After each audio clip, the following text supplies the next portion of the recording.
No, I don't.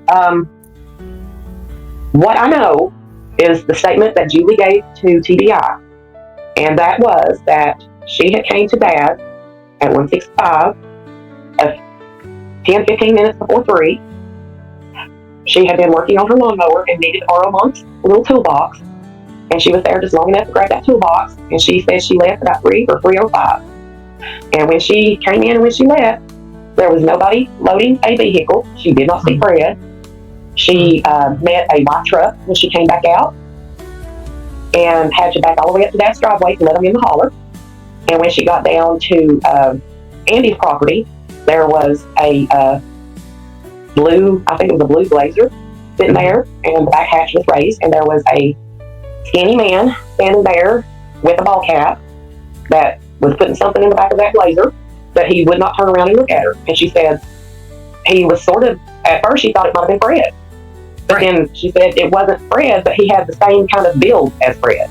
And she reported that to the TBI also, but there was no vehicle being loaded up or hauled off or nothing like that. And as far as Andy being on the road, what I know is that I spoke to the lady that lived at the end of the holler, Blue Roof Don's wife, and she told me that Andy came in when he said he did, that as a matter of fact, she spoke to Andy when he came in. The road was blocked, and she actually asked one of the officers to move their vehicle so he could come on in, and that officer spoke to him. I was at work.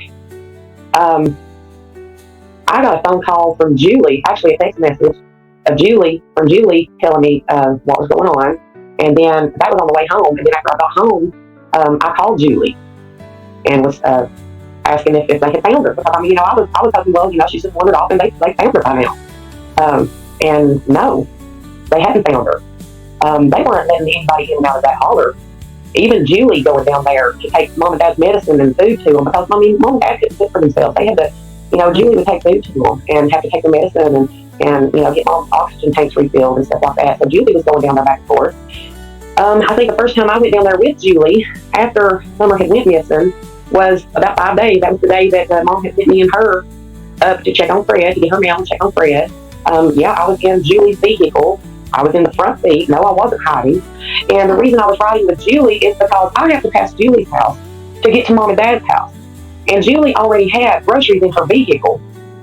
And I had stopped and picked up something for Mom and Dad on the way. So I stopped at Julie's, threw my stuff in her vehicle, and we went to Mom and Dad.